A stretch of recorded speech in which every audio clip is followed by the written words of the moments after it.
Gene Roddenberry, the man who created the phenomenally successful Star Trek franchise, got it right the first time. We will have a Star Trek future. But not at first.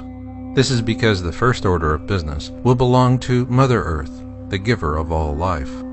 As the volcanic ash and dust settle from our atmosphere and rains wash the land clean, Mother Nature will begin rebuilding the food chain at its most basic level.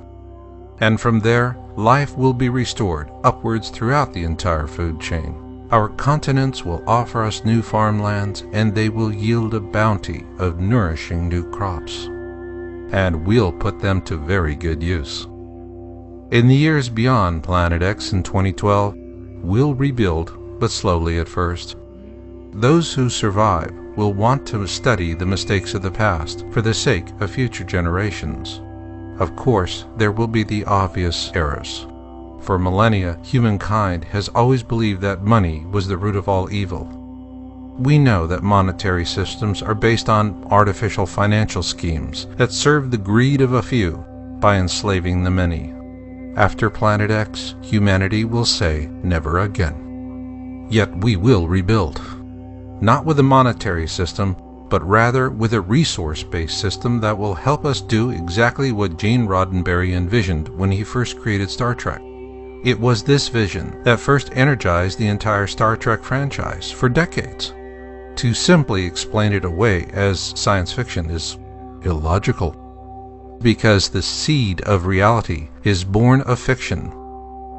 In the words of futurist Jacques Fresco, the founder of the Venus Project, when human beings are free of debt, insecurity, and fear of their neighbors, they become much more amiable. Jacques Fresco was a man who grew up in the misery of the Great Depression and would then devote his entire life to the hope of an egalitarian future where resource-based economies would end human suffering once and for all by bringing out the best of humanity through service to others. Those steadfast souls who survive the coming tribulations of Planet X will realize the greatest hopes of those who have inspired us with their vision of the future, such as Gene Roddenberry and Jacques Fresco. And we're going to need that vision and hope if we are to survive as a species, for the days of Mother Earth are numbered. Knowing that, we will begin colonizing our own solar system in preparation for the most important step in our survival as a species. Using what we have learned, we will leave this solar system to colonize new Earths all throughout the galaxy. In some distant time, our descendants will bid farewell to the birthplace of our species. Like all things, it too must come to an end. When it does, our descendants will mourn its passing as they celebrate our courage. In the difficult years ahead, each of us has to be in it for the species, because 2012 is about evolution. For more information about Planet X in 2012, you can visit Your Own World USA, that's YOWUSA.com.